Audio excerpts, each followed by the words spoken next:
కేసీఆర్ హరీష్ రావు పిటిషన్లపై తెలంగాణ హైకోర్టులో విచారణ వాయిదా పడింది. ఇదే అంశానికి సంబంధించి మరిన్ని వివరాలు అందించేందుకు మా input in-charge Srihari phone line ద్వారా సిద్ధంగా ఉన్నారు. ఎస్ శ్రీహరి, ఇప్పుడు అక్టోబర్ 7కు హైకోర్టు విచారణ వాయిదా వేసింది కాబట్టి ఇప్పుడు ప్రభుత్వం ముందున్న ఆప్షన్స్ ఏంటి? అక్టోబర్ 7 వరకు వెయిట్ చేయాల్సిందేనా? శంకరి, ప్రస్తుతం ఓన్లీ సిబిఐ విచారణకు సంబంధించినటువంటి విషయంలో ఏదైతే పీసీ ఘోష్ కమిషన్ నివేదిక ఉందో ఆ నివేదికను మాత్రమే తీసుకొని విచారణ చేయకూడదు అనేది మాత్రమే ప్రస్తుతం వచ్చినటువంటి సారాంశం. అంతే తప్ప NDSA national dam safety authority already నివేదిక ఇచ్చింది. అలానే కాక్ కూడా దీంట్లో ఉన్నటువంటి అనేక అంశాలను ఫైండ్ చేసింది. సో వీటి ఆధారంగా సిబిఐ కావాలంటే విచారణ చేయొచ్చు అనేది ఏజీ కూడా తమ వాదనలు వినిపించారు.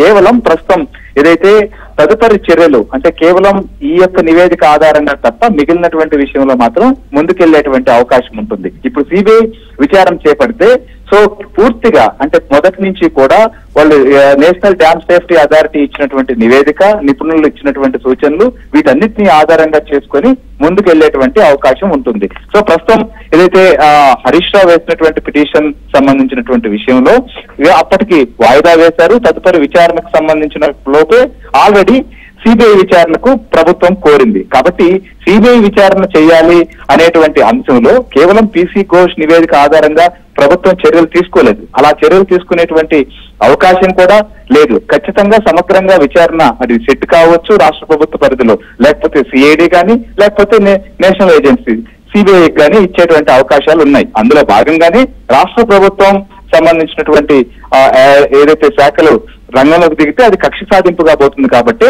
సిబిఐ విచారణకు రేవంత్ రెడ్డి దీన్ని కోరడం జరిగింది. కాబట్టి ఇప్పుడు హైకోర్టులో కూడా సిబిఐ విచారణ చేసుకోవచ్చు. హోంశాఖకు ఆల్రెడీ ప్రభుత్వం లేఖ రాసింది. హోంశాఖ నుంచి ఎప్పుడు దీనికి రిప్లై వస్తుంది, సిబిఐ దీన్ని ఎప్పుడు టేకప్ చేస్తుంది అనేది చూడాలి. మొత్తానికైతే మాత్రం ఈ యొక్క కాళేశ్వరం అవకతవకల పైన విచారణకు సంబంధించినటువంటి విషయంలో సిబిఐ విచారణకు ప్రస్తుతం హైకోర్టులో వచ్చినటువంటి దానికి కూడా ఎలాంటి ఆటంకాలు లేవు అనేది దీని న్యాయ నిపుణులు చెప్తున్నటువంటి మాట. ఖచ్చితంగా దీనికి సంబంధించినటువంటి ఆర్డర్ లో వచ్చినటువంటి పొందుపరిచేటువంటి అన్ని అంశాల ఆధారంగా ఇక ప్రభుత్వం ముందుకెళ్లేటువంటి అవకాశం ఉంటుంది. ప్రభుత్వం చేతుల్లో కూడా ప్రస్తుతం కేవలం హోంశాఖకు లేఖ రాశారు కాబట్టి వారికి అప్పగించడం మాత్రమే ప్రభుత్వం చేస్తుంది. తమకు దృష్టికి వచ్చినటువంటి నివేదికలు గతంలో నేషనల్ డ్యామ్ సేఫ్టీ అథారిటీ కావచ్చు, కాక్ గాని మిగిలినటువంటి ఏదైతే ఇన్వెస్టిగేషన్స్ ఏజెన్సీస్ అంటే ఈ యొక్క కాళేశ్వరం ప్రాజెక్టుకు సంబంధించి కావచ్చు, బ్యారేజీలకు సంబంధించినటువంటి నిర్మాణాలు, డిజైన్లో లోపాలు, డిజైన్ల మార్పులు,